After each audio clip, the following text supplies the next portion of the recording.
Yoo-hoo, running crew, welcome to Dancing is Forbidden. I am Ronnie, lifelong fan of and one-time voice on Aqua Teen Hunger Force. And on this podcast, we are watching through and talking about every Aqua Teen episode, one episode at a time. And the episode that we are watching through and talking about this week is Season 6, Episode 9, Der Inflatable Fuhrer. These balloons are not happy and floating like we discussed. They're exactly what you asked for. Now, if you will excuse us... No, I think the product needs to be tested on your kosher friend. Meatwad! You took out all my pork and decircumcised me. Give me the dang cowboy hat or give out. I'm dang Jewish now. In this episode, Frylock takes up some side work, and it's for the kids. How is that for a horrible episode tagline? Look, you know this episode. In this one, Hitler comes back in balloon form and he commissions Frylock to create a biochemical terrorist weapon to be put into children's birthday balloons to be unleashed at their parties, okay? That's what's going on here. And I understand why places like HBO Max or Apple TV might not want that in their episode description. And speaking of which, I couldn't help but notice that on both of those platforms, that when we see a screenshot of the episode, none of them show Balloon Hitler. Pretty funny there. Apple TV's is Shake farting into the balloons, and HBO Max's is Meatwad and Shake at Frylock's door when they are bugging him at the beginning of the episode. But I guess this one may be a little bit controversial because we have Hitler, and you know, whenever you got Hitler, you got some swastikas too, but I was never that shocked by this one because Hitler is always posed as the bad guy.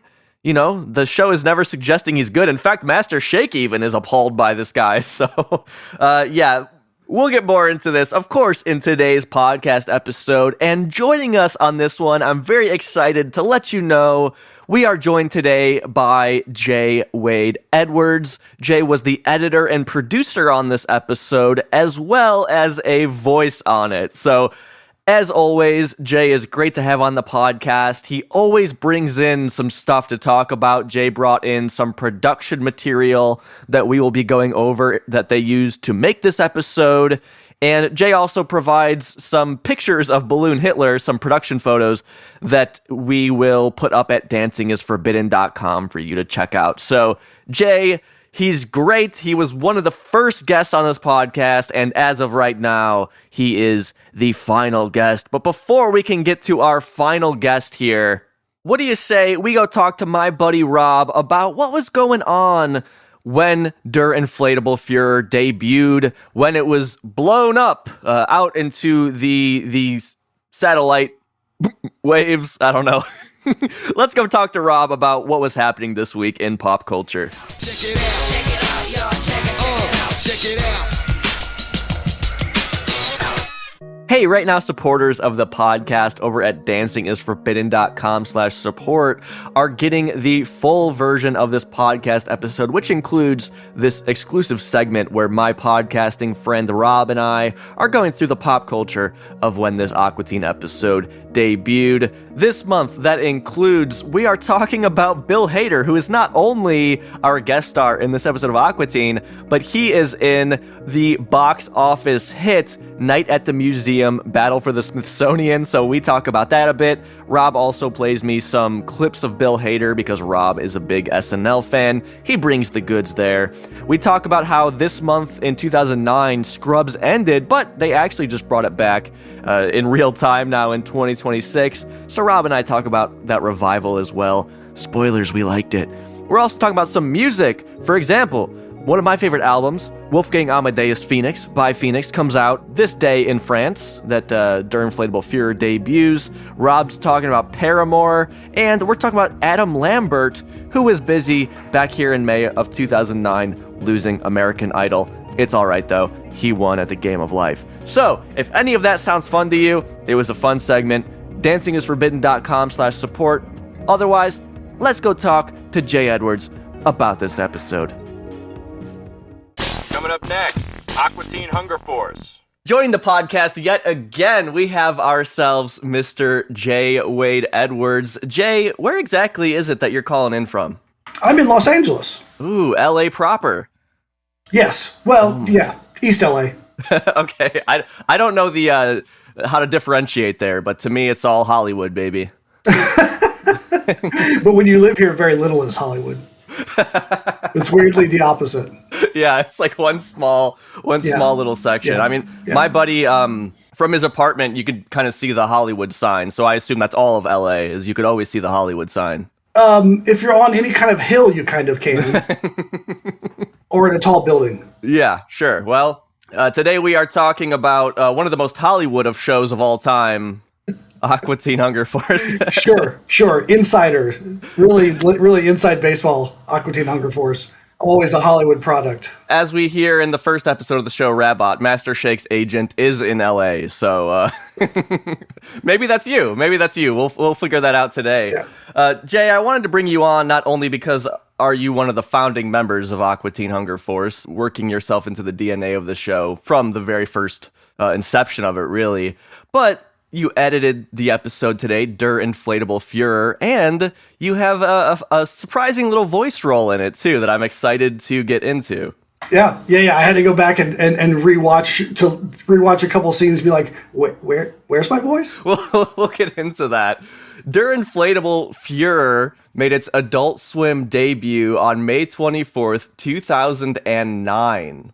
Voices on this one, we have Dana Snyder as Master Shake, Dave Willis as Meatwad. Again in this episode, no Carl. So this is our second episode in a row of not having Carl, which is kind of strange for Aqua Teen at this point, where he is very much a main character. Yeah. And we do get a Carl reference, though. They mention him in the episode. But otherwise, we have Carrie Means as Frylock. This, again, being a Frylock-centric episode. Our last episode, Jay, was Fry Legs, which was where Frylock, he fancies a woman, a computer technician, and he gets a little carried away there. So another Frylock episode, and our guest stars, we have Bill Hader as Adolf Hitler, who we will learn is Adolf Hitler, and yourself, Mr. J. Wade Edwards, as his assistant, and this episode was edited by you as well. I always really like the Frylock-centric episodes of this period and earlier, because he was always the grounded person, kind of he and Meatwad would kind of trade off as the straight man, the straight food. But mostly Frylock was the straight man. And that way the chaos could operate around him. And then you would get to learn more about how really bizarre Frylock actually is, you know? Like when he reveals he's into bondage and he has the GIMP mask on that's just out of nowhere. Tell me I've been like, bad. Oh, this character just got 30% more interesting. And then in this one, he'll take any freelance job, even if it means killing children at birthday parties. Right, yeah. I mean, typically Frylock is used as like a plot device just to kind of keep things moving, and that's kind of it. It's just, no, Shake, you can't do that. But you're right, I love those moments where we see him being weird and strange and just a glimpse into who this guy really is, because we don't see who he truly is all the time. Yeah, and giving Carrie Means things to do in the booth is always very fun. Right. Oh, I'm sure. Yeah, I'm sure for him it maybe gets a little boring just being, no, don't do that. Don't do that. Like to get to branch out from that a bit more, which he obviously is very much capable of doing on the show when he needs to. Oh, yeah. So in this one, we open in on Meatwad and Shake standing outside of Frylock's bedroom door. The door's closed, it's locked, and plastered all over the place are quarantine, keep out, and skull and crossbone warning signs. Frylock is up to something dangerous here. You think that the guys would keep out of Frylock's way, but unfortunately they've got bigger fish to fry. The remote control for the TV is not working. Hey, the remote won't work! The remote isn't working!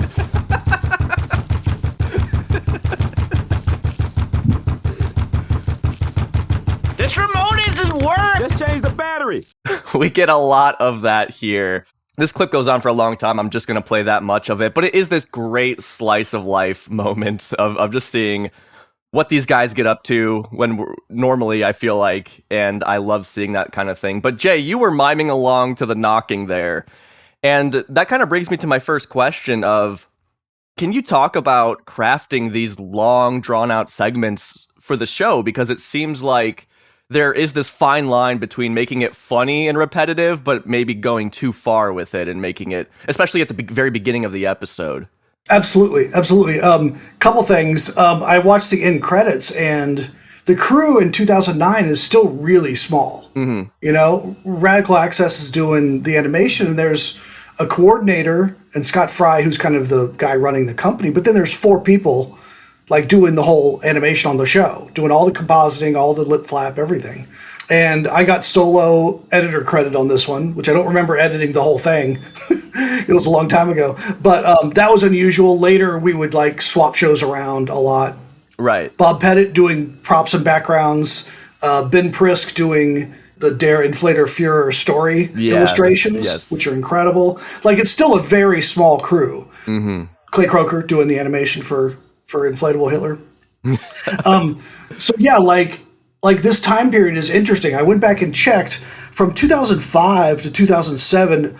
I was doing mostly the Aqua Teen movie for almost 3 full years, and I would do episodes here and there to fill in. But 2009, this was like I pulled up some notes. This premiered in May.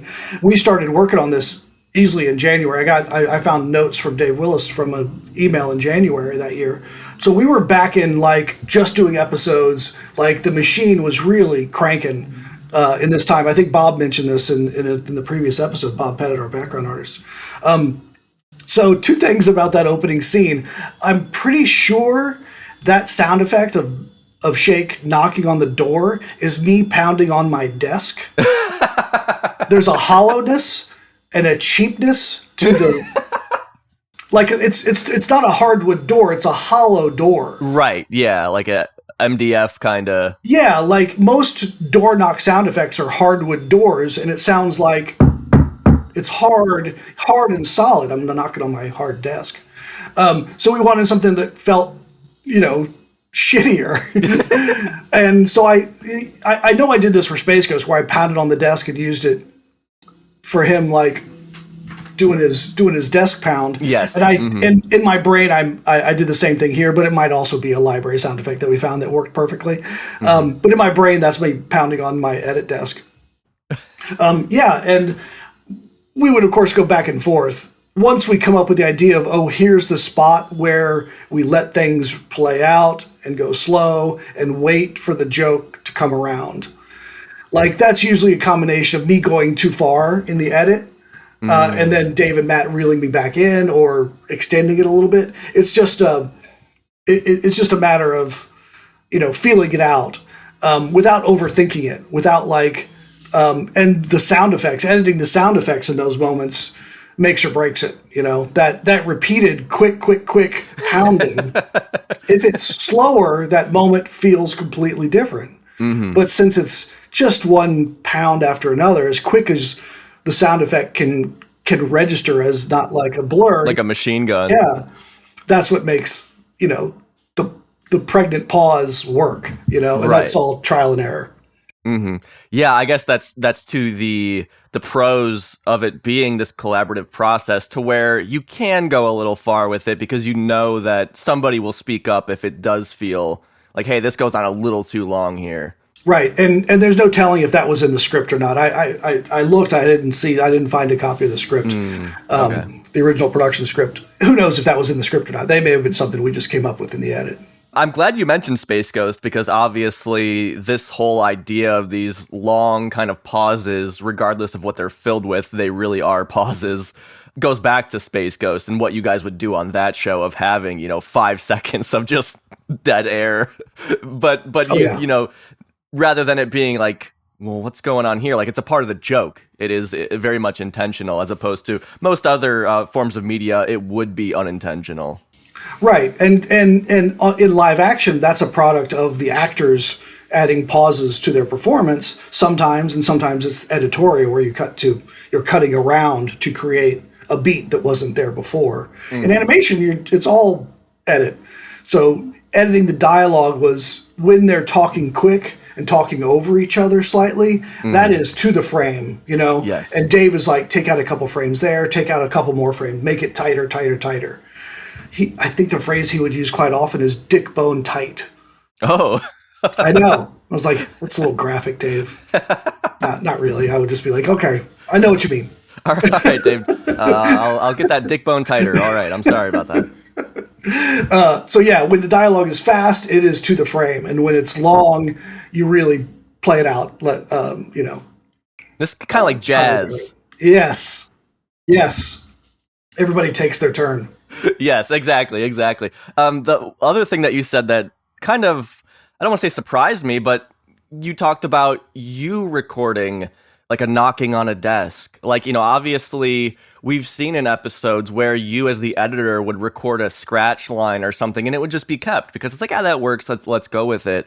But I didn't realize you would have also been grabbing sound effects maybe to edit to, and maybe those would just be left in as well. Yeah, we would always have a PA or an intern do a sound effect search for every new episode. Mm-hmm. Most new episodes, unless it was something that we knew we had everything. We'd come up with a list of stuff we couldn't find in our existing collected versions of sound effects. Every episode added sound effects to our particular Aqua Teen library that we would just keep as its own project within Final Cut or within whatever software we're using, Premiere or Final Cut.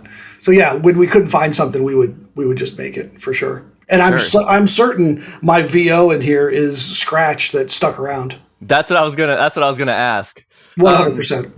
So we do get a glimpse of Frylock here. Like, he opens the door at one point. We see him in a hazmat suit, which we first saw in season 5's Boston. Shake and Meatwad end up using pretend guns to shoot off Frylock's lock on his door. And in Aqua Teen fashion, Meatwad's pretend meat gun somehow actually does blow the lock off. So it's just like dumb at first, but it actually works and moves the plot along. But I really want to mention here, I love seeing Meatwad and Shake just being buddies. They're not fighting with each other. They're just like trying to gang up on Frylock to get the remote fixed. And they remind me of I know you have a dog, Jay, but my cats, if I close the door, they're both there scratching at the door. They really need to get in and see what I'm doing, and it reminds me of this. There's a piece of logic to this that we talked about early on in Aqua Teen, was that the reason the Aqua Teens live together is that, just like when I'm Frylock's neighbor, no one else wants to be around them. Mm. So they're kind of stuck with each other. Yeah. So as much as Shake pretends to hate Meatwad and torture him, and as much as Meatwad should run away from Shake, they don't have anyone else.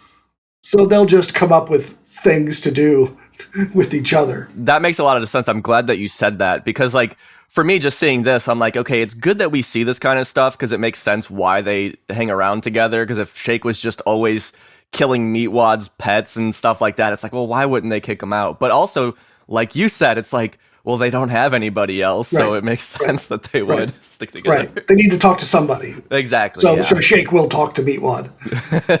Yeah. They can share their love of TV. So that's right.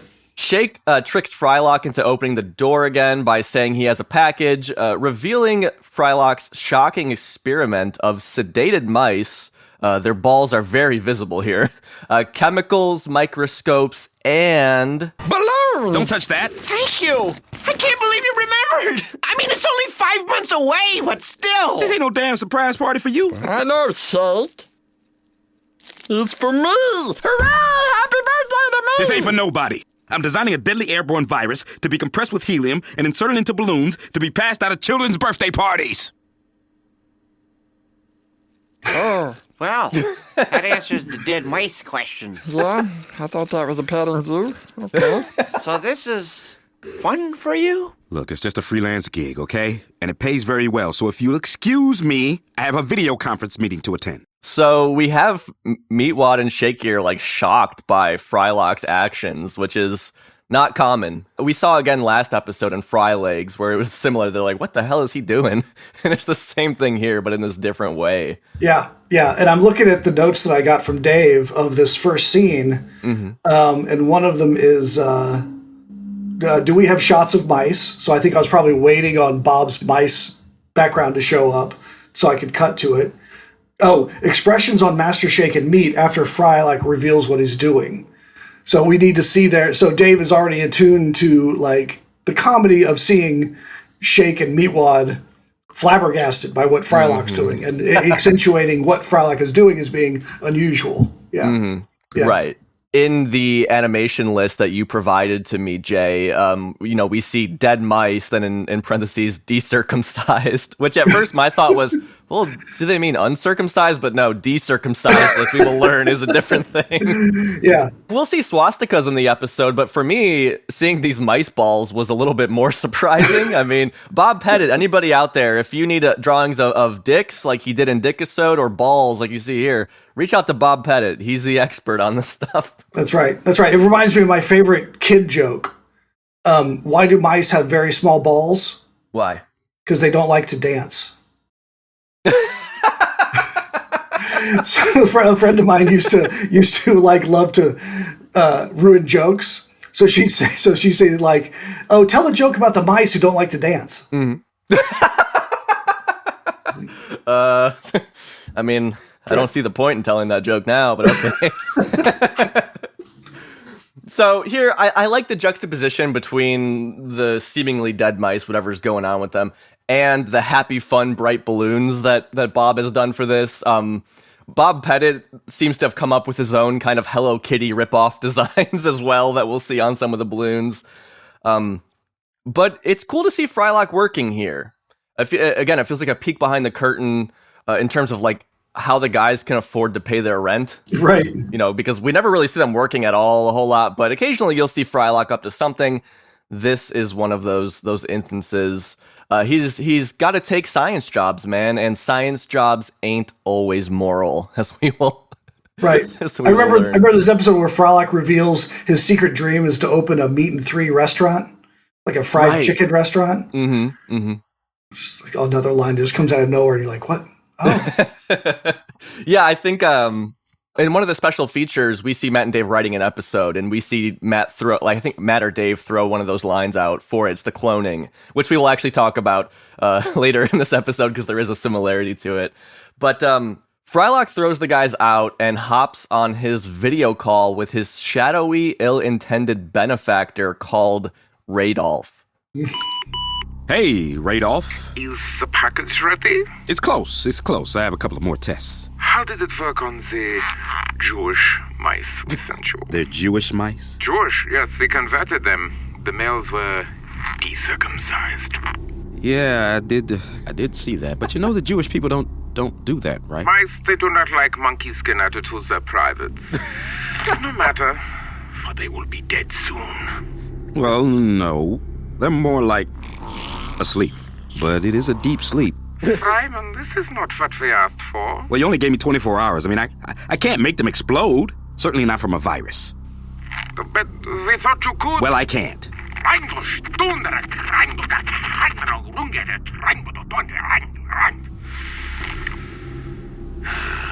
Well, thank you for trying. Hey, before you go, I had a quick question. What is this for?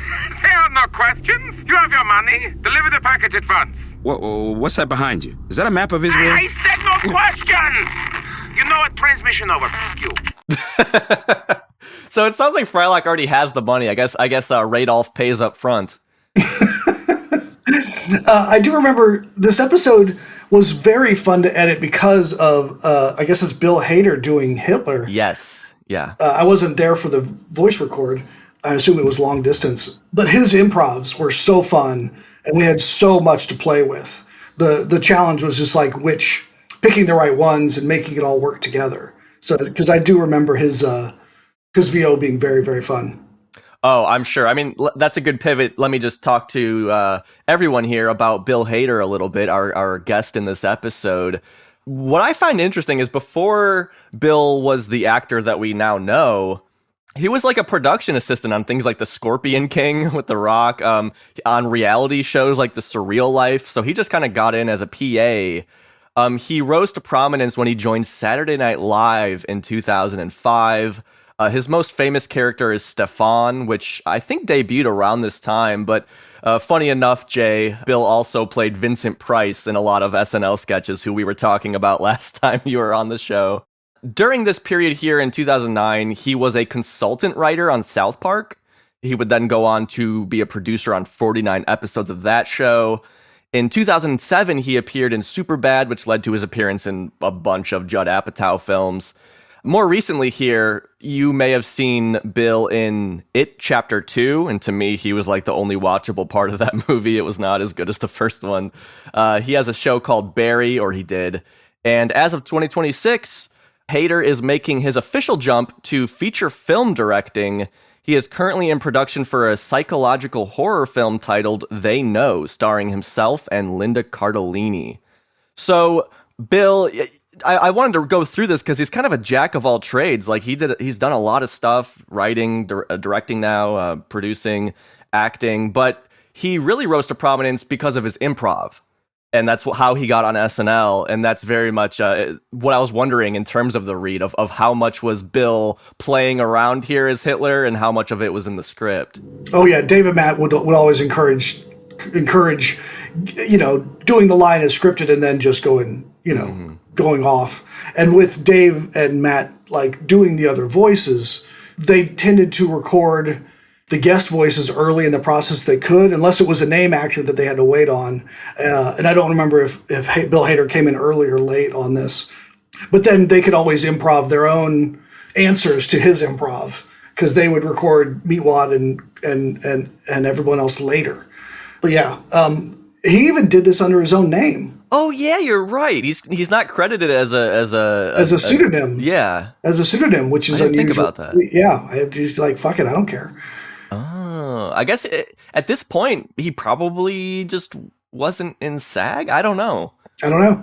I mean, he was famous enough for us to know who he was, but not so famous that he would say no to us. Right, because you guys got him, I think, at the right time before he really blew up. This is when he was just like on that rise, and this was a part. But I should mention, Bill does come back, I think, the next season to play another character too. So a part of him must have just liked the show, maybe. Aqua Teens, they got it. They made a connection. It's nice. He's an incredibly talented guy. I think Barry's one of my favorite shows the last 10 years. Incredible. Oh, I haven't seen it, but I've seen it around a lot, so I don't question that it's a great show. It is. It's great. It's great. I do have a question for you here, Jay, from supporter of the show Lurvinator. Now, this might be a question more for Matt or Dave, but maybe you'll have some insight. Lurvinator says, "Hi, Jay, longtime listener, longtime commenter. This is more of a pre-production question, but was the choice always Hitler, or were there other infamous dictators being considered for the role of inflatable bad guy?" I assume it was always Hitler. Like, Aqua Teen doesn't rewrite. Period. I mean, Dave and Matt will write a script in an afternoon. When I was around script writing, I wasn't always around when they were writing, so they would maybe take more time. But in my experience, they'd write a script in a day or two. We'd read it around the office with people around the office playing the various characters, and then they'd go punch it up and go record it and put it in production because of the crew being so small and there being zero production oversight at William Street.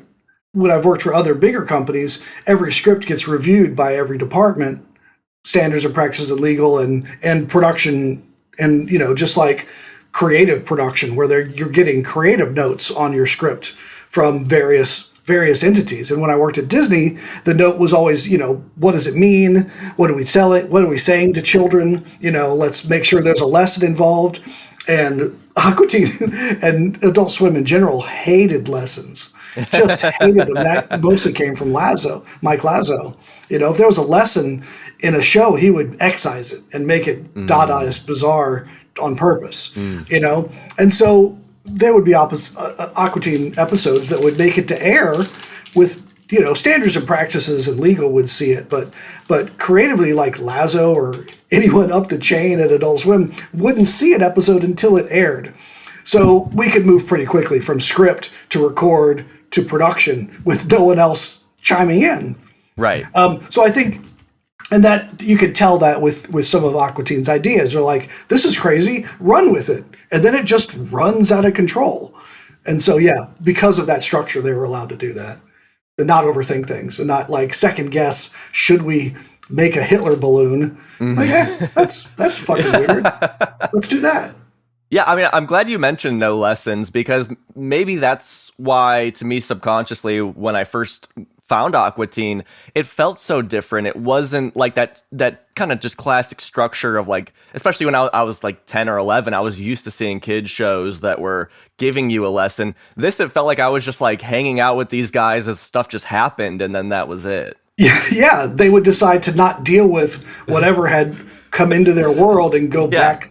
Just let it destroy the universe, and as long as it didn't bother them. Right. Yeah. Yeah. And you mentioned getting the guest as early as possible on Aqua Teen, and I guess again that goes back to the Space Ghost roots of literally just manipulating the guest video and audio, and it in a similar way that I'm really coming to appreciate on Aqua Teen, that you guys are kind of doing the same thing at times, not really at the expense of the guest, but it's a similar process. Yeah, there's a lot of coming up with a lot of stuff and then just taking the best of it to make the show. Mm-hmm. And a lot of like taking a phrase from two different sentences to make a new sentence. There's a lot of that with every character. And yeah, like making it feel natural is like having the overlap, having the dialogue be a little messy, but that's all crafted by me and the other editors. Right. And I'm glad you said that, because that's why I always focus on the editors on Aqua Teen, because like as far as I could kind of see it is that like Matt and Dave would go out and like mine assets for you guys, give you all these assets, and then you were tasked with putting it together into the episode. Yeah. They were moved on to supervising the animation of other episodes or writing the next episode or whatever. So they were busy. So yeah, they'd hand me a script and tell me where, in the early days, it would be handing me CDs, data CDs of voice reads. And then later it was like, it's on the VO's on the server. And I'd pull all the dialogue and have the script, and I'd have 2 weeks of working by myself to put something together with sound effects and as best we could, figure out what the final episode would sound like audio wise. So we do a radio show, just not, just on our own, and then when that got approved, they'd just like start putting video, and then we'd do the first pass, essentially like a animation director's pass of storyboarding it in Final Cut. Well, you mentioned video here. Real quick, I want to mention one of the things I like about going back and watching all these Aqua Teen episodes is we kind of see the evolution of technology throughout it, just as the viewer. Like, obviously, I know you guys making the show, we've talked on this podcast about how much technology changed. We talked about this last time you were here. But we get this video call between Frylock and Radolf, and it looks similar to how something like Skype would have looked in 2009, right? But just 7 years earlier, in 2002's Space Conflict from Beyond Pluto, we get another video chat segment, but it's done way differently, where Master Shake is like on the spaceship and he just has like a telephone and you can just randomly see him on Frylock's, because video chatting, it existed then, but it wasn't like a consumer thing like we know it now. To me, it's just seeing this change in just 7 years of how you guys handled this is so fascinating. Yeah. Reflecting current technology in a very dumb way. Right. Well, hey, speaking of technology, Hitler here ain't so good with working video calls because he forgets to hang up and Frylock hears everything. The Fryman is so stupid. When I say no questions, he asks questions immediately, as if I did not say that. I clearly said it. You heard me, right? Come on. Yeah, you said that. I know I said it. Turn off these lights. Get this microphone off me. I want to play Wolfenstein.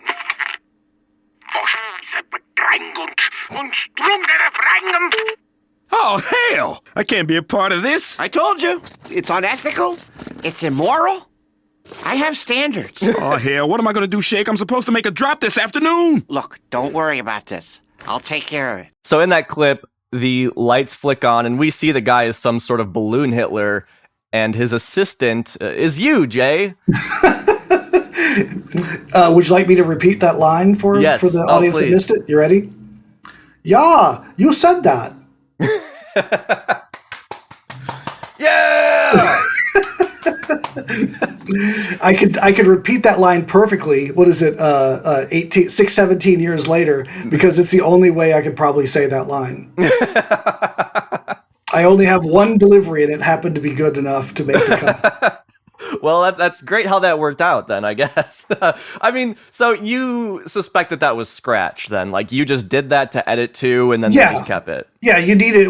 I think that was probably scripted in the... That was probably in the script, and so you needed something for, Inflatable Hitler to play off of to make the dialogue work, so I just needed a line to keep editing.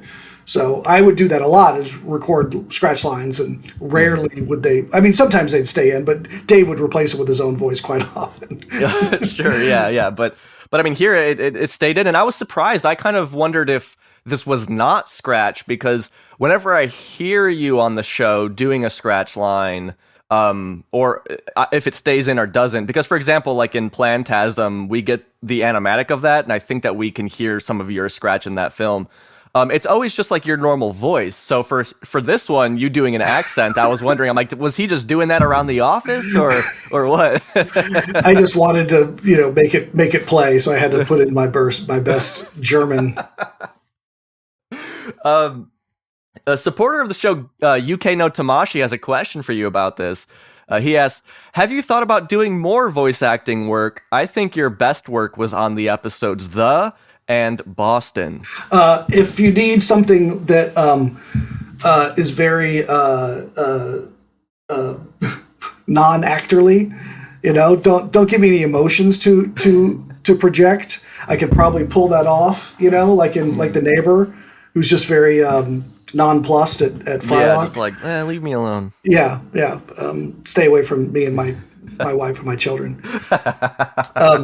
So no, I thank you, but no, I'm so not an actor. I'm probably too self-conscious. I did find in my searching through all my old files, I did find my invoice. Yeah. For this, because I would invoice. I was a freelancer the whole time I was working there, so I'd invoice every couple of weeks, and I found my invoice because they had to pay me for some reason for the voiceover, just so it was contract. Yeah, I probably had to sign a release or a performance contract, and so I found my invoice. I got $300, so that's like $78 per word. See, and that's the reason I want to tell our listeners that I fought your agent hard, Jay, to get you to do this entire podcast in a German accent, but I just couldn't afford it, so we had to drop it. You can't afford that. Yeah.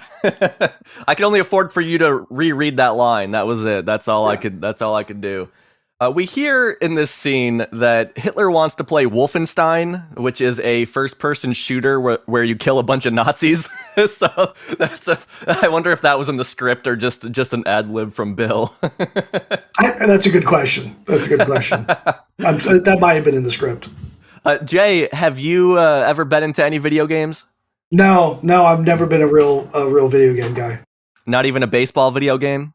No.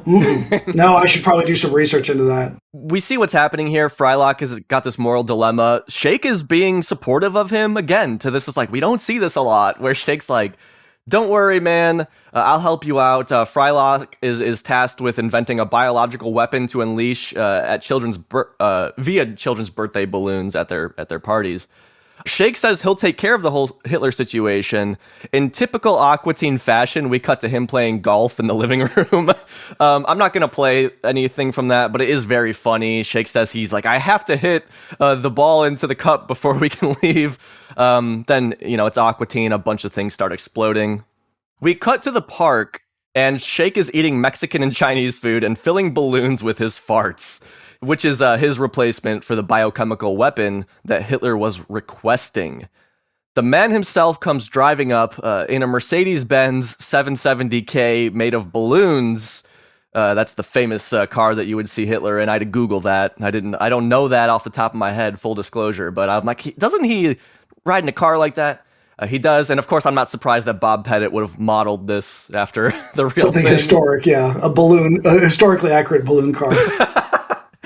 He's this guy. I keep calling him Hitler. We don't know for sure who he is at this point, but he's also wearing a purple Hulk mask, the same one that Meatwad wore in season 2's The Shaving. Let's see if he'll accept these fart-filled balloons. Ah, what a wonderful day for a balloon. Here, let me set down my suitcase full of money next to you and purchase one. It's free of charge, sir. These balloons are not happy and floating like we discussed. They're exactly what you asked for. Now, if you will excuse us... No, I think the product needs to be tested on your kosher friend. Meatwad! You took out all my pork and decircumcised me. Give me the dang cowboy hat or give out. I'm dang Jewish now. He is Juden, and now he will breathe in deep. Oh, you felt a fish. Oh, Shake. You eat juice amazing. I found some noodles in Carl's dumpster, yes. Meatwad there, he's all Jewished up. He's had his pork removed. He was decircumcised, the whole shebang. It's fun to see Jewish Meatwad here, and it reminds me of Season 2's The Cloning. Meatwad had this to say. Every time you break a TV, Shake, where do you think they come from? Huh? Jesus. No, it's Santa Claus. It's the same thing. Ain't no Santa Claus. I know, I'm Jewish. I've been cloning these TVs for you, Shake. From this day forward. So the prophecy came true. Meatwad is now finally Jewish. And I mean, you know, you brought up the cloning, Jay, with how Frylock wanted to open a chain of restaurants or whatever. To me, it's fun seeing that in the cloning, they're bugging Frylock while he's doing an experiment. They're like, hey, we need a new TV. And in this one, it starts with them bugging him like, hey, the remote control, it's not working. Like, so they're just always bothering this guy while he's trying to work. Sure. Not every idea is 100% fresh. I don't even bring it up like in that respect. To me, it's just like it makes sense. It's consistent. Like, they're not just going to bug him one time and that's it. They're always going to keep bugging him. Oh, that's true. That's true. They're not evolving. They're tragic characters who never change. No lessons, Jay. There's no lessons. No. History shall repeat itself. Radolf tries to gas Meatwad out, and it doesn't work. I want to mention, when he does that, like, he just kind of squeezes the balloon into Meatwad's face, and visually it doesn't really make sense, because the balloon is still tied. It's just like, and I love that logic about this show, that it's like, whatever, just do it. Like, that's the execution. Right. Like, who cares if it doesn't look like the balloon's open and blowing the things out realistically? We only have one balloon drawing. Exactly. Yeah, it's just like, just do it and move on. In the animation list that you provided to me, Jay, like I said, Hitler is wearing a purple Hulk mask, but in the animation list, it says Spider-Man mask for Hitler and his soldiers. So I guess at some point that got swapped out for the purple Hulk. Time and budget, probably. It makes sense you guys would reuse something you had. Yeah. But also, to that purple Hulk mask, my understanding from that episode, which is Season 2's The Shaving, is that because Meatwad's purple in that episode too, it was done green originally. The mask was green and Meatwad was green, but you guys had to change it like last minute because of copyright. Yeah, he had to become the Bulk or the Gulk. I think he calls himself is it the Plum? The Plum, that's right. The Plum. We went through a couple of different ones on that. Okay. Yeah. I'm looking at my notes from Dave, and I always love a good fart note. Yeah. Wide shot of Shake farting the balloon is funny. Do it both times. I must have cut to a close-up, but we went back to the... And at one point, we were supposed to have Hitler in a different costume. You know, but I think we just, he's wearing his regular clothes. He's wearing his regular Hitler clothes. Just with the mask on. Yeah. So I think that also fell off. That note fell off due to budget and time. I mean, it makes sense. I feel like there's a lot going on in this episode. I think I say that a lot this season, specifically, that I'm like, wow, there's like so many new props. There's always like backgrounds we don't see a lot, or new backgrounds. Always some sort of interesting animation things happening that we just didn't get in the earlier seasons. So it makes sense. Yeah. Mice with balls. Photorealistic balls. In season 1, those balls would have looked so fake, but here they look amazing. Yeah. So Radolf, he realizes the weapon doesn't work, and he sends his swastika-adorned balloon henchman to attack the teens. Frylock hops into action. Liars! Seize him! Oh no, Yom Kippur!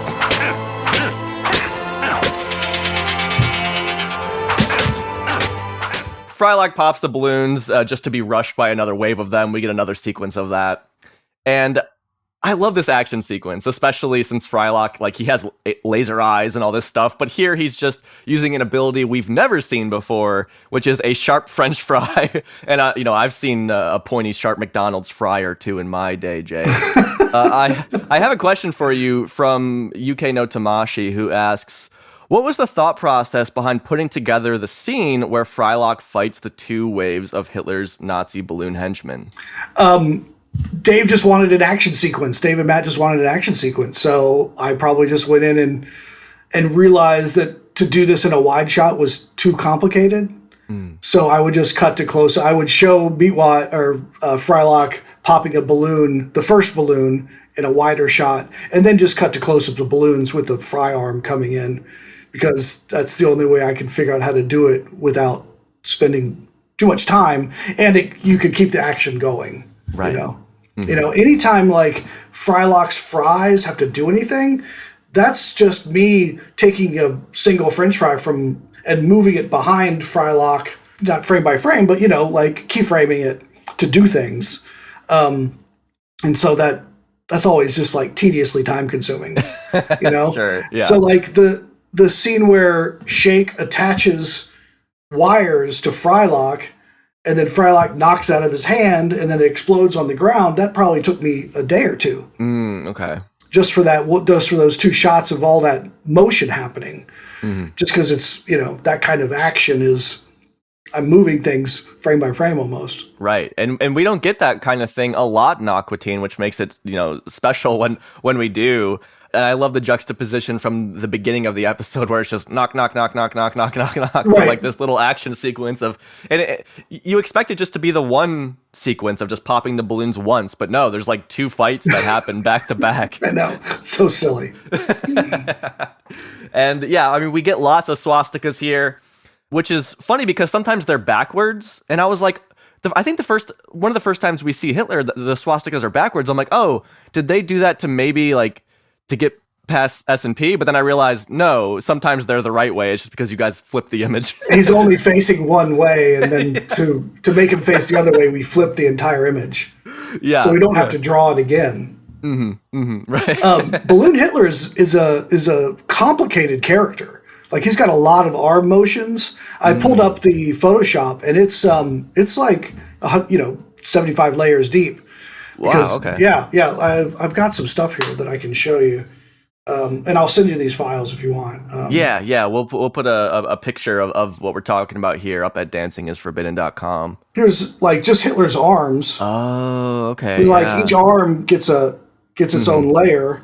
Jay was showing me basically a picture of like every arm movement just stacked on top of itself. Right. I know this is an audio medium, but I'm still doing it anyway. Yeah. So all sorts of these arm movements, which I feel like you guys probably didn't have this many, just 5 years previous in the show's lifespan. Right. And this is a product of who's doing the animation. Clay Croker does a lot of frames to give his arm movements or his character movements some very specific motions. So this is all Clay doing this then? This is Clay did all the animation for Balloon Hitler. And it's pretty subtle, but it's very... It really helps that even the balloon henchmen, when they get popped, they have a facial expression change. Right. They have a surprise face with a couple of different frames in there. So that's like an extra level of care and animation for just that third of a second every time they pop. But it really adds to it. Right. And Jay, you got me thinking about the fact that like I feel like as the show went on, we got more kind of humanoid villains. Like earlier in the show, like the Moonanites, which are these little guys, the Plutonians, which really don't move a lot. Like we had these like monsters almost by necessity of like they're easier to animate and things like that. You don't need 1,000 arm movements for a guy that has no arms. No arms. The Plutonians have no arms. Right. But as the show goes on, I feel like we see a lot more humanoid, at least, or human kind of characters pop up. Yeah. We got better at it, and we budgeted for more of that. Mm-hmm. And I'm realizing what I'm saying here is that the Balloon henchmen are more realistic because there's more animation. But I mean, for a conversation about Aqua Teen, I feel like that is worth getting into. Yeah. So, upon Frylock defeating the henchman, his benefactor gets chatty. Frylock doesn't want to hear his backstory, but the guys insist, and we learn once and for all who this bad boy is. Tell your damn story, Radolf. It's not Radolf, it's Adolf. As in Hitler? I'm Hitler!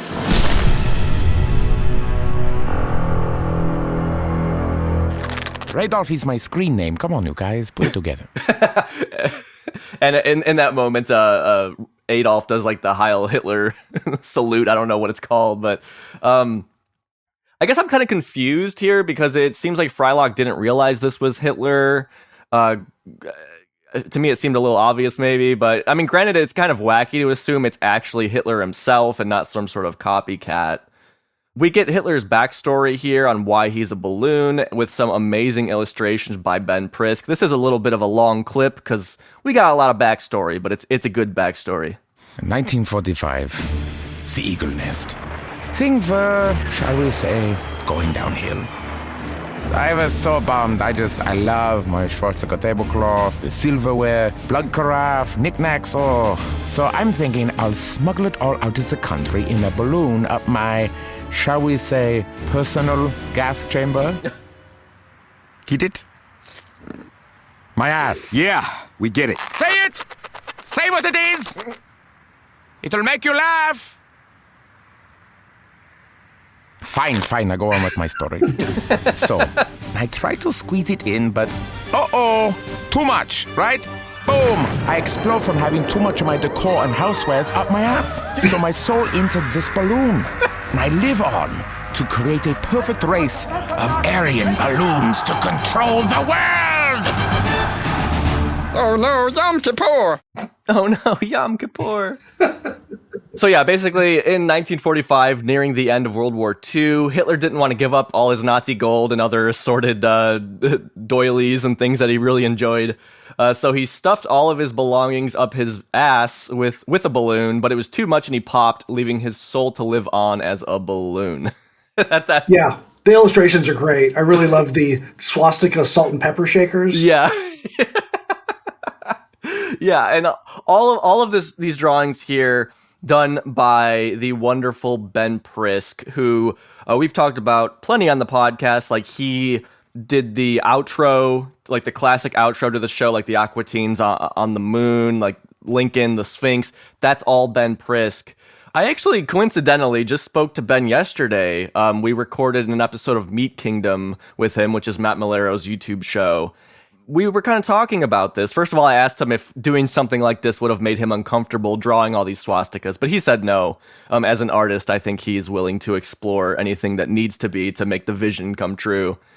But I also learned that Ben did the compositing for the Aqua Teen outro. Like, it moves in and things like that. He says that he provided you guys the finished video to put the credits over, which would have been your job, I think, right, Jay, to put the credits on? Yeah, I think that's right, yeah. So would you suspect that was the case here too? Like, because there's a lot of movement here. Like, Ben did a lot. Was that Ben or no? He would just give us stills, and I would time the voiceover to what we're seeing and how it moves and how it dissolves to the next shot. Gotcha. It's really well done. I don't remember specifically doing it, but if I did, it's really excellent. Yeah, I mean the whole thing just looks amazing. Yeah. This segment. And worth mentioning, Ben also did the artwork for the Cybernetic Ghost of Christmas Past from the Future episodes, that and the dressing when Cybernetic Ghost comes back. I think he did it on the Aquadonk side pieces as well. Yeah. And he also did on season 2's Supercomputer, because we get like Oog back in prehistoric times, and they use Ben for that too. Yeah. Ben Prisk also did all the backgrounds on Squidbillies. That's right. Super talented guy, and it was just so funny. I was already going to talk to him with Matt, and then you sent the anim list, Jay, and I'm like, oh, Ben worked on this episode. Like, I forgot about that. So, and then there's a little bit of like handheld movement that the animators added in, and the film effects the animators added in. It really turned out great. From here, we cut to Frylock's room with Hitler and Jewish Meatwad still, where Adolf is shocked to learn so many of his favorite entertainers are of Jewish ancestry. Goldie Hawn is Jewish. Oh. And so is Harrison Ford. So is the Wu-Tang Clan. The Old Dirty Bastard, and the RZA, and the Jizza. No, they're black, Meatwad. Shlemir Meshuggah. So you see, not every Jew is evil. Right? Shake, that's not the message here. What about Tom Hanks? I don't think he's Jewish. So he hates the Jews. I doubt it. I can't speak for Tom Hanks, but he seems pretty likable. I doubt that he flat out hates Jews. What about Tom Cruise? Tom Jews? He is a Scientologist. They worship aliens. Lord Xenu is not just an alien, Frylock. He was thrown into a volcano. You should really study a little piece of history called Battlefield Earth. Maybe check your thetan count sometime with a free audit using our e-meter. Shake, I don't know how many times I'm going to tell you no about that, okay? No. I'm just saying, we get people off drugs. We don't kill Jews. Listen to this smoke. What about? Shake says he's a Scientologist? Right. He wants to check Frylock's thetan count. And I didn't know enough about Scientology at the time I was editing this. I had never heard that. I didn't know what that was. But I still think about, I still, whenever Scientology comes up, I think about that Shake line. I want to check your thetan count. For me, Scientology rose to my consciousness. In 2005, South Park did an episode about Scientology, and they explain a lot about it. And it says on the screen, like, this is what Scientologists actually believe, because it's so crazy. And the way that a lot of that works is when you first join the Church of Scientology, they don't drop the Lord Xenu stuff on you right away. They're not dropping the alien stuff. It starts off, I think, a little bit like vanilla. Yeah. And then as you pay into it and get more, they're like, actually, there's aliens that are doing all this shit. And you're like, oh, okay, because you're so into it already. The other idea there is that there are a lot of celebrities in Scientology. It might just be a money laundering scheme. We don't really know. I might get in trouble for saying that here. I have to beep that out. Oh, yeah. It's created by a sci-fi author. I mean, that alone, I'm like, really? Right. You're going to believe that? Who just talked about creating a religion. Like, he didn't hide this. Like, he always said this was what he was going to do, and then he did it, and people just started believing him. Like, okay. Yeah. Some things in life are easy, I guess. That's what I take away from that. I don't know what else to say, but Shake brings up Battlefield Earth, which has John Travolta in it. Let's jump to the Brood Witch episode in season 2, because here in Der Inflatable Fuhrer is not the first time we're hearing about this movie. Shake has a bunch of cups in the hallway. Frylock has handed him a map to some, quote, treasure. He really just wants him to dig holes for azalea bushes. Let's hear a little bit about this. 12 to 14 inches. Shut up, you don't know. You just stay here and guard my Battlefield Earth cups. Especially Turtle. Have you seen this movie, Jay? No, I never did. I never saw it. I think Matt had just seen it and just could not resist including it. I watched it recently because of its inclusion in Aqua Teen, and it is shockingly bad for so many reasons. I mean, first of all, I think most of the budget went to John Travolta, so they didn't have a whole lot of money for much else. Forrest Whitaker is in it, and he says it's like he regrets doing it. Basically, it's about aliens and all this stuff, and just about every single shot in this film is a Dutch angle, which means they are shooting up, like they're down shooting up at the actors, and then they tilt the camera. So every shot, you're like, you start to feel a little bit like car sick or seasick, just seeing all these like topsy-turvy shots of people. And it's just so bizarre, but I did watch it twice, because my wife and I watched it, and we're like, we have to show our friends this piece of shit. This is crazy. So the fact that Shake is really into this is funny, because it is not... Oh, yeah. And he's into it sincerely. He's not mocking it like I am right now. So Matt and I are from the same generation. So I can distinctly remember like going to the 7-Eleven every day after elementary school, 4th grade, 5th grade, whatever. This would have been in the 70s. That they would have commemorative cups for your icy. Yes, yeah. For your Coca-Cola and cherry swirl icy. They did a whole summer of baseball cups. They did a whole summer of like collectible superhero cups. So I had those. So every day I'd go to get a Slurpee, or every other day I get a Slurpee, I'd bring a cup home. So at the end of the summer, I had a stack floor to ceiling of Slurpee cups. Yeah. You know, that was like floor to ceiling in my closet. And I wanted to keep them forever. And they were probably never washed and sticky as hell. Yes. You know? But I know that I'm realizing that idea of Shake collecting those cups comes from Matt doing the same thing. Has to. Right. And Shake's cups were in the exact condition as yours. They were visibly like stained with soda, even though he claimed they were in mint condition. They were quite, maybe if he washed them, they would be. But no, I mean, I used to, like after school, I'd go and get a Dr. Pepper at the gas station. So I understand how you would amass these cups. And they still do it sometimes. Like occasionally at the gas station, I'll see like a Minnesota Vikings like special cup that you can use. Yeah. Right. But this was like different cups every week. Yeah, yeah, not to that extent these days, but I mean, that's fun. That's cool. I like that. I wish that stuck around. Oh, yeah. In our last clip here, Adolf, he has a change of heart on the Jewish race. I mean, he's one of their biggest fans, he reveals, and then quickly redirects his illogical hatred towards another group. Frylock, he'll give him the old pop. Billy Crystal, Jerry Seinfeld. Jerry Seinfeld? No way! Jackie Mason? Come on. Next you're going to say Rob Reiner. What?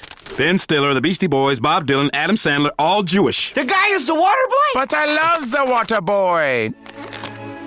So, not only do I not hate the Juden, but I'm one of their biggest fans? It would seem that way, yes. Well, then come here, my Hebrew brother. I'm so sorry for hugging misjudging Meatwad. you and your talented mongrel race. Oh, mazel tov, I guess. Yeah, matzo ball. Embrace me and we will work together to put our differences aside so we may once and for all destroy the gays! Heil the inflatable Hitler! Wow. Gefährter Fisch. Can I ask, Jay, were all of these Jewish words in the script, or did Dave just give you a list of them and you just dropped them in? I'm sure at some point at the end of the voice record, Dave was like, "Give me some more any kind of Jewish phrasing, just to have as exclamations." And I'm sure I had a bit of a library of things. At the very beginning of the episode, right when you cut from the credits to Aqua Teens in the hallway, there's a little clip of Meatwad saying Mazel Tov or something. That's definitely Meatwad just goes into Jewish overdrive once he gets decircumcised. I want to mention in Dave's notes that he sent you that you showed me, he says lose no after I love the water boy. And I guess I'm realizing now that's probably was Hitler saying no. That's right. I assumed it was somebody else saying no, as in like water boy sucks or something, but I get it now. Yeah, that was disbelief on the part of Hitler. No, not Adam Sandler. I mean, 8 Crazy Nights was 2003, I think, which is all about Hanukkah and his Hanukkah songs. Yeah, Hitler, where you song. been? I guess if he only loves the water boy, maybe he wasn't privy to some of that other stuff. Yeah. No. No one has the breadth and range of pop culture references as Aqua Teen. Yeah, that is true. I learned a lot studying the show. I'm always like, what is that? I have to look that up. What's that? I have to go watch Battlefield Earth now. Okay. Sorry. I mean, yeah, there is the end of Inflatable Hitler. As soon as we thought he was going to be a good guy, he just moved on to something else. And to go back to what Lervinator asked about, like, was it always Hitler? I feel like Hitler is just the biggest, baddest guy to go for, right? Like, why would you mess around with Mussolini or somebody else? It's like, let's just go for the top tier bad guy. Everybody knows who he is. Right. I like, who knows where the germination of this idea was, go back in time and kill Hitler, but what if there is a movie called They Saved Hitler's Brain, whereas Hitler's brain is in a jar. It's a 60 sci-fi, low budget, nothing. And I'm sure Matt had seen that or heard about that at some point and was like, what's the Aqua Teen version? Well, of course, Hitler's is preserved in the most fragile conveyance you can imagine, a child's balloon. Yeah, I mean, you're right, Jay. I didn't even think about, like, where do you get this idea of Hitler as a balloon? I would ask the guys, but I'm certain they wouldn't remember. Right. I want to mention, back in October, there was one of the No Kings protests, and a friend of mine was at one, and he sent me a picture of somebody holding up a piece of cardboard that had Master Shake drawn on it, and it said "Fascism is forbidden." I'm like, oh, that's funny. Let me, I thought we all agree on that. Let me post that. And then, of course, I started to get some complaints in the comments, so I shut the comment. I'm like, I'm not gonna fucking deal with this. But someone's like, this isn't even realistic to the show. But here we are. How many Nazis did Frylock just kill in this episode? That's right. There's literally a line where Master Shake says, "I have a conscience." Exactly. I almost said, check out Der Inflatable Fuhrer to that guy, but I was like, I don't want to deal with this, so I turned the comments off. But Master Shake doesn't have an ethical. The only ethical ideology that Master Shake follows is the path of least resistance. To him, getting whatever he wants, the sugary candy, or having sex that he can't have because he doesn't actually have genitalia. You know what I mean? Like, Yeah. that's the only ideology Master Shake follows. To say that that wouldn't be realistic to the show, well, it depends on what he's after. Right. That particular episode. And I think in this episode, it is surprising here, I guess, moving into our final thoughts on this one, is like to see Shake say, no, I have, morals and all this stuff. Like, he helps Frylock, that he doesn't want to assist Hitler with this stuff. You just said, which is true, that he usually takes the path of least resistance. Well, here it would have been easy to sit on his ass and let Frylock just do this and make the money. But Shake stands up and he helps Frylock out. He says, Frylock, you've crossed a line. Yeah. You're creating a virus to kill children and children's It's too balloons. far for Shake. It's actually too far for Shake. One of the rare moments where Shake is like a real good guy. I don't think he does anything bad, really. I mean, I don't know. I can't think of anything. It's such a Frylock episode. Shake is there for just, helping it along. Yes, yeah, for once, the roles have changed. Yeah. Yeah. And I think we talked about how when you get to the park and Hitler explains who he is and Frylock doesn't comment on it or anything, even though we saw Frylock see him on the video call, that's just a piece of logic that they didn't think about when they were scripting it, and addressing it wasn't adding to the joke. So we just let that logic lapse. Right. And just sprinted on by it, which is pretty common in Aqua Teen. Maybe he really did know, he just didn't want to accept it, and that's why he was like, oh, really? Like, oh, okay. Like, he just, like, didn't address it. He just, because he's like, fuck, like, what am I doing? I'm dealing with Hitler here? That's generous. I think it's a plot hole they just didn't want to deal with. So again, during Inflatable Fuhrer, I love seeing the characters used in these different ways. I like seeing the guys all just get along and help each other out for once, because, again, like we were saying, it's like, well, if Shake was always an asshole, you'd think eventually they would not want to hang out with him anymore. But also, to, like you said, Jay, they're the only people who like each other, so or can stand each other. Nice getting another Frylock episode. It's cute to see Meatwad in Jewish form here, especially when Hitler picks him up and hugs him. And he's just a big ball of meat with a hat and curls. It's very cute. Yeah, it's great. And that's part of the animation package that came from Clay Croker, was the Meatwad squish, and then we just added the eyes and mouth on top of it. Oh, okay, gotcha. That makes sense. So, yeah, another Frylock episode. And in this one, he's going against his ethics to try and make money for the guys. It's great to see them make money for once. Ultimately, this episode is about capitalism, okay? Let's get down to the brass tacks here. And speaking of capitalism, Jay, I have one final question for you. You are the representative of Aqua Teen Hunger Force who can fill us in on this. First of all, Hitler says that Frylock had his money. Then at the park, he has a briefcase, presumably of money, that we see Frylock holding at one point. Then we cut back to their house. What happened to that briefcase? Did Frylock get to keep it? Did Frylock get paid for all this? It's how the Aqua Teens survived for 7 more seasons. One big payday, one big lump sum. That's the one payday that they lived off of forever. And that's why the show ended in 2015. They ran out of money and they couldn't. And then you guys couldn't make a show about them living on the streets. Right, it was too depressing. I mean, so. isn't Markula their landlord? Yes. Well, that's how they paid Markula. There we go. There it is. Oh my gosh. Jay Wade Edwards, thank you for joining us. I'd love to ask, I know we talked a few months ago, but what's new in your world? You working on anything exciting to tell us about? I am. Well, I'm still working on my baseball blog. I'm just wrapping up a big article about the movie Major League, 1989 baseball comedy. And there were 2 sequels in the 90s for Major League. It's the only trilogy that came out in that time period. So I'm writing about the Major League trilogy, Major League 2 and Major League 3, back to the minors that no one saw. So it's a very interesting time period to write about, because from 84 to 99, there was like 2 or 3 or 4 big budget studio made baseball movies every year. Yeah. Every year. After like almost 50 years of nothing. So that's a really interesting time period to write about. Of course, those movies are all classics. Like every one you could is so super rewatchable. So that's fun to write about. So that's on my Substack where I write about baseball and pop culture.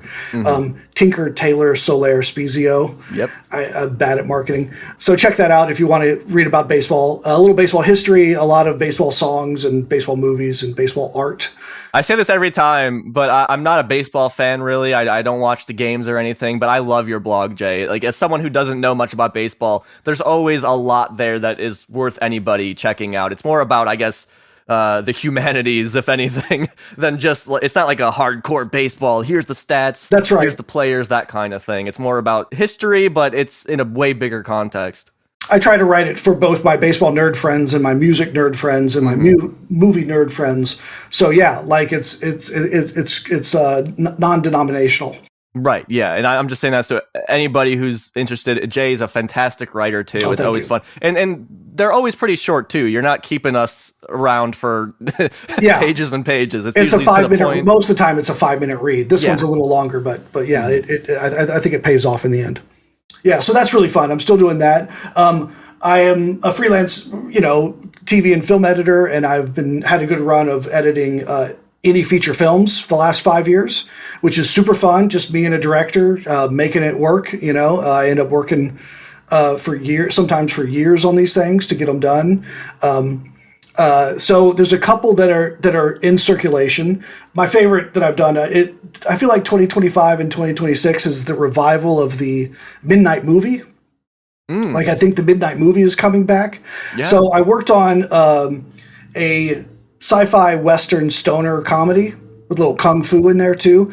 Why not? Yeah, it's called Astral Plane Drifter. It's going to streaming soon. I think it premieres on streaming on 4/20, which is probably weeks before this premieres. So it should be out. Yeah. astralplanedrifter.com. You can find out all about it. There's a trailer, of course, and it's still doing a indie theater run. So it may or may not be coming to an independent theater near you. It's so fun. It's one of these things that you just have to see with a crowd. And a couple beers in you, and it's so fun. It's one of the best work I've ever done. Astral Plane Drifter, so that's fun. And then there's another independent feature that's out shopping for distribution that I edited last year called Backseat Drivers, and it's a mostly improvised family comedy. Oh, cool. Yeah, like it's kind of out of my usual sci-fi Western, weirdo stuff, but it's very fun. And so hopefully that will find distribution soon. Backseat Drivers. Cool. Yeah, I'm glad to hear that Astral Plane Drifter is coming out, because I've been following. You've been posting about that here and there for years now, and I'm always like, man, I want to see it. Like, when's it come? Oh, you're holding up a copy right there. Oh my goodness. So from the website, Mike Caravella, who's the writer and star. He's done a limited run first generation Blu-ray, so you can also buy the Blu-ray from the website too. It's very fun. To talk about like the midnight features quickly, I don't know if you could see, I have a Rocky Horror Picture Show poster back there that is signed by the Shadowcast, who, anyone who doesn't know, they act the film out while it's playing. To me, it makes sense that there's a resurgence of this kind of thing. Of course, Rocky Horror's been around for the last 50 years, but because of how a lot of the mainstream theaters are closing. Like when I moved to this town in 2018, we had 3 big theaters, and now we're down to 1, but we've got an independent theater now, which is doing quite well. And it's for that kind of community aspect of going and see these niche things with other people and experiencing it together. I think there's a lot to that, especially now and when everyone is so segregated to our own digital worlds, Right. And after, I think we're still kind of in a recovery from the pandemic mode. I for all the changes in our lives that the pandemic, the work from home, everybody drinking a lot, everyone just hanging out at home. I'm still seeing the flashback from that. And I think people getting out and going to theaters to see not just the blockbusters that you can see on streaming, but to see independent films or to see films with the creators in person. People will pay for that. People pay for a specialty event. And I think that's what people want nowadays. Get out of the damn house, go into the community and experience things with people. I think that's coming back. I hope it is. Yeah, I hope so too. My favorite movie of all time is The Room by Tommy Wiseau, and he does, like, that's his whole gig, I think, now, is he travels around, he shows The Room, and he has a new movie he made called Big Shark, which was supposed to be out years ago, but he's still just touring it around theaters, because I'm sure there's decent money to that, as opposed to release a movie and then it kind of just dies on streaming or whatever after a month. Oh, yeah. I mean, here's a biopic. Yeah. I mean, you don't get more famous than that. Yeah. So speaking of movie tours, I know you've mentioned the Stomp Shout Scream 21st anniversary re-release. How's that coming along? And will you be touring that? Can we come and watch that with you? It has been put on pause. Another personal project has taken its place, where I'm taking some footage that I shot back in 2010 and incorporating that into a mockumentary. Oh, awesome. Which I'm writing and producing now, and I'm going to do some shooting on that later this year. Oh, excellent. Oh, that's fun. That's exciting. Yeah. So as that gets, that's going to be a kind of a long-term project. But as that comes together, we'll talk more about it. Yeah. Oh my gosh, I'm excited for that to happen. I was talking, like I said, to Ben Prisk yesterday, but Todd Redner was there too. I didn't realize, and I'm sure it was said at some point, but I didn't realize that Todd Redner as well worked on Stomp Shout Scream. He did some of the intro animation there. The opening credits sequence was all done at Radical Access. Yeah, it's incredible. Yeah, the animation for that is really fantastic. Right. I've got to talk. I should talk to him because now I'm going to have to up-res it to 4K. There you go. I'm sure he would love to talk about that. Yeah, he had nothing but great things to say about that. And I've talked about Stomp Shout Scream on this podcast many times, but for anyone who doesn't know, it's the film that Jay wrote and directed, and there's some Aqua Teen DNA in it. Like we said, Todd Redner, a longtime Aqua Teen artist, doing the intro animation. We have Aqua Teen producer-editor Ned Hastings wearing the Bigfoot costume, the skunk ape costume. Dana Snyder has a quick cameo in it. If you love Aqua Teen, check that out. And I think it was on Tubi last I saw. People can just watch it there. Yeah, it's on every streaming option. Feel free to consume it any way you want, or wait, or you can go to my Etsy shop and buy a signed DVD. Yes, and I'm shameless. And I guess if Todd Redner did the illustrations, those are... Yeah, Jay is showing me his tats from the film. I've gotten his girls playing guitars tattooed on my arms. Yes. Yeah. And I told them that every time you and I do a podcast episode, you get the artwork tattooed on your back somewhere from the episode. That's right. But then it's covered. It gets covered. Yeah, I got to start doing it's just one artwork. Cover up after another. Over itself, yeah. Yeah. That's a really painful spot, but it's worth it. Oh my gosh. J. Wade Edwards, where can folks find you if they wanna check you out online? Where are you at? jwadeedwards.com is my seldomly updated website, but jwadeedwards.com. You can find links to my Substack and trailers for the stuff I'm working on. Yes, and you are also on Instagram at jwadeedwards, and I'll put links to all of this in the description to this podcast episode. If you want to check out something that we were talking about, it'll be there. Jay, thank you so much for yet again joining the podcast. It's always such a pleasure to get to chat with you here. Yeah, you said that. I can't afford that, Jay. Stop. Don't. Yeah, you said that. Yeah, you said Jay, that. No! Yeah, Dude, you said stop. that. Mr. Jay Edwards trying to bankrupt the podcast, but joke's on him because he is a financial supporter of this show, and I didn't tell him this, but I connected my expenses account to his savings account. So really, he was just pulling money out of his own bank account back into his bank account, which some might call money laundering. But I just call it good business. So, Jay, I loved having Jay on the podcast. And of course, as always, he said some things that were some real surprises. I've been covering this show for almost 5 years now, and there are still things that I am learning for the first time and hearing for the first time. Or maybe I had heard them before, but I've just forgotten them. But one thing I really don't think I've heard before is Jay mentioning that Aqua Teen, they decided early on, again, Jay was there on the first day of when they started putting this show together, and a big part of the show of how it works and feels and looks and everything is because of Jay. Jay says they decided that there would be no lessons here. And we kind of talked about it a little bit in the episode there, but for me, that did feel revolutionary about Aqua Teen, because all of the kids shows I was watching up till that point kind of had that formula where you could predict what was going to happen, right? You kind of knew what they were trying to do, which was give you a lesson or tell a more conventional story. And I don't know if your mind works like this, but mine starts connecting the pieces to where you can kind of figure out what's going to happen before it happens, right? That wasn't the case with Aqua Teen because they weren't relying on these formats. They weren't relying on these structures that I was so used to seeing. That's one of the things that really blew my mind about Aqua Teen Hunger Force. As a kid, I got into the show at 10 years old, and it just changed my world, and it changed my idea of comedy, and really just pointed me in a direction that I've been going for the rest of my life. And is why I love this show so much. It's because it was specifically Aqua Teen that exposed me to these ideas. I think it's pretty rare in life that you have one thing that is such like a demarcation, such a turning point in your life. Aqua Teen, one of those things for me.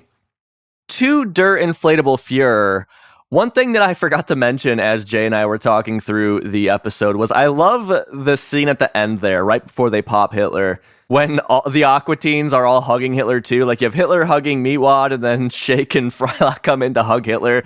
It's so ridiculous, especially when it's like, well, this is supposed to be Hitler. But of course, they pop him, so it's all right. But that little moment really made me chuckle, and I forgot to mention it then, so I want to mention it now because it was so ridiculous and cheesy. But Der Inflatable Fuhrer, an episode I think I've only seen like one time before covering it here on the podcast. So I knew it as the Hitler episode, and that was kind of it. And I really enjoyed my time with it. And you know what else I enjoyed my time with? I went and I watched Astral Plane Drifter, the new film that Jay worked on. I got a group together. We watched it. I'll be honest, okay? This is independent art. This is real shit, all right?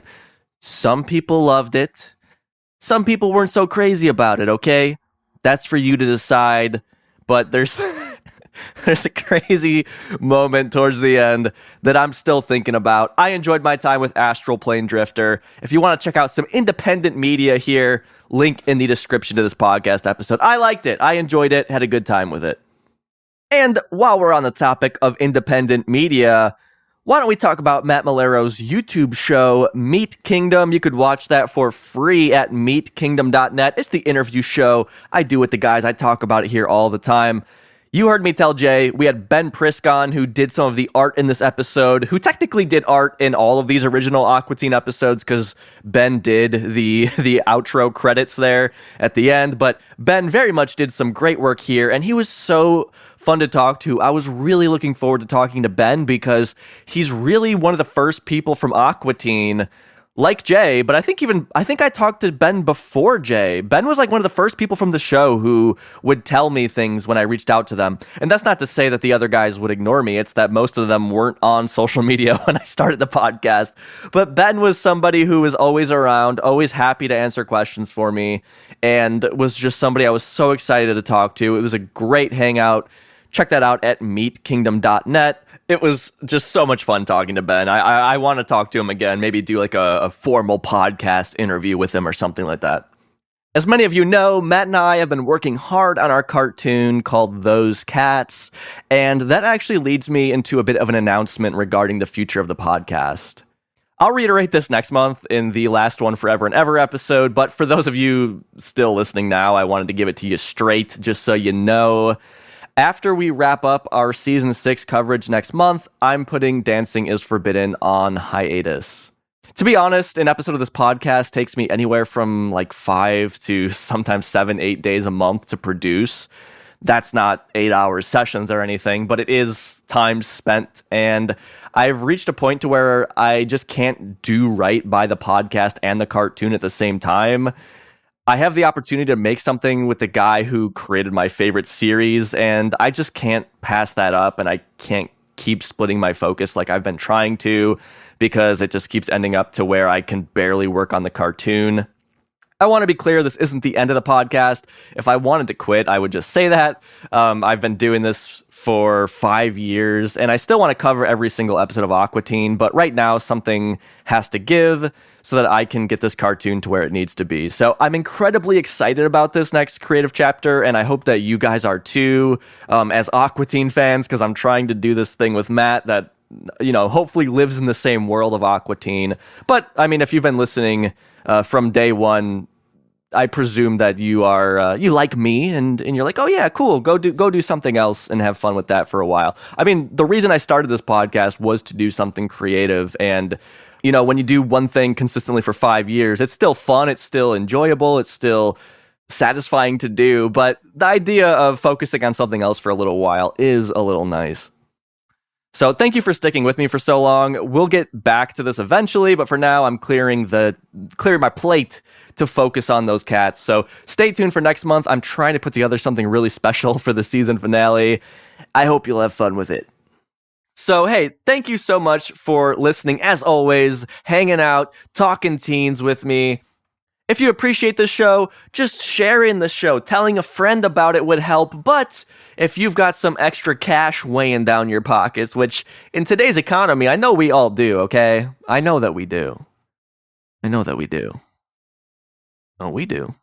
Then you can head on over to dancingisforbidden.com/support, where you could support this show at $5 a month, which gives you access to the entire backlog of exclusive episodes over there. There's a bunch of them. I'm not going to list them. There's so many, and I've said them all so many times. And I know you're like, well, you're ending the show. I mean, what's up with that? Well, first of all, you just there you go. You got something to listen to while I'm not making new episodes, but there is another exclusive coming for supporters of the show over there. Okay, and then also while I'm not doing this podcast, I will be putting our subscription on hiatus as well. Okay, that's how that works. You're not going to be paying while I'm not doing the podcast. All right, but thank you to those who have paid. I want to say this month I am again paying a full year of podcast hosting, and I don't have to pay myself for that because of the fine, wonderful people who support this show, like OJ Diesel, who signed up to the show back in December of 2024, still hanging in there at $1 a month. Thank you, OJ.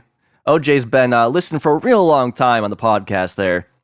Also want to shout out JC, who signed up back in February of 2025 at the $5 duffel bag of cash tier and still on there to this very day. JC, I assume that stands for Jesus Christ, because that's a really giving man right there. JC, thank you. Also want to shout out Ellie McComas, who, Ellie, what were you doing signing up to that? Okay, I know Ellie. I've known her since high school. What are you doing, Ellie? Get off of there. Don't listen to this shit. Ellie, thank you for your support. Really appreciate it when people who actually know me give a shit about that thing I'm doing on the internet. Ellie, that's awesome. I don't know when I'll see you again, but I'll have to give you a sticker or something when I do in 37 years at somebody's second wedding or funeral or something. All right, second funeral. I'll probably see you at my second funeral. Not the first. Don't come to the first one. That one's not going to last. One last shout out here. I want to shout out Liam the Diabetic, who signed up to the $5 duffel bag of cash tier back in April of 2025 and unsubscribed about a month later, and I assume that was due to the rising price of insulin. So I understand, Liam. I mean, if you really cared, you could have stopped taking your diabetes medication. But okay, well, I mean, whatever. I can't tell you how to live your life. All right, OJ, JC, Ellie, Liam, thank you guys so much. I appreciate anybody who can support the show, and that is true. But let me tell you who I appreciate most of all: our Highlander, Nick. There can be only one! There's only one episode that we've covered up to this point where something goes morally too far for Master Shake, just like there's only one Nick. And of course, shout out to our number one in the Hood G tier supporters. I'm going to say last names from now on, okay? How about that? I'm just going to go off of what your Patreon name is. Ian Willett Jacob, Jason Tenpenny, Swimwiki, Lervinator, Jonathan Bross, UK No Tamashi, Tyler Gaines, J. Wade Edwards, and Joshua Klein. You guys can get your Thetan levels checked any day of the week. I'll see you the first Monday of June. That is June 1st for our coverage of the live action Aqua Teen episode, the last one forever and ever. So I'll see you then. It'll be fun.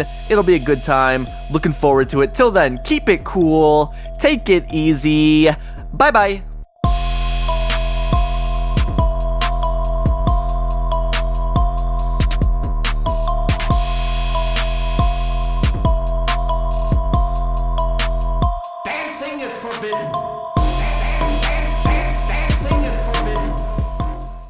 Well, there's also my favorite DVD extra that we did, which was when you hit play all, and it plays all 10 episodes in a grid at once rather than in succession. Well, if you watch that, I think I've mentioned this to you, if you watch that play all, eventually all the episodes explode in the grid, even though the original episodes don't. Right. Just because we thought that was funny. Yeah. Yeah, I think I heard you say something to the effect of like, first the joke was just, hey, play all, plays them all at once. And for listeners, Jay, you're the one that I built that. People still talk. I still see people posting about that. Like, did anyone else notice this? Yeah. So that's because of you, Jay. But you said as you were watching all 10 episodes or whatever at once, you realized a lot of them started to explode. So you just kind of helped it along and added more explosions to the ones that didn't. That's right. I think this was Malero's idea. But then I executed it. And when I played it for them, I was like, hey, we have a pattern. Yeah. Do you mind if I just add more explosions? Like, no, that sounds great. Do that.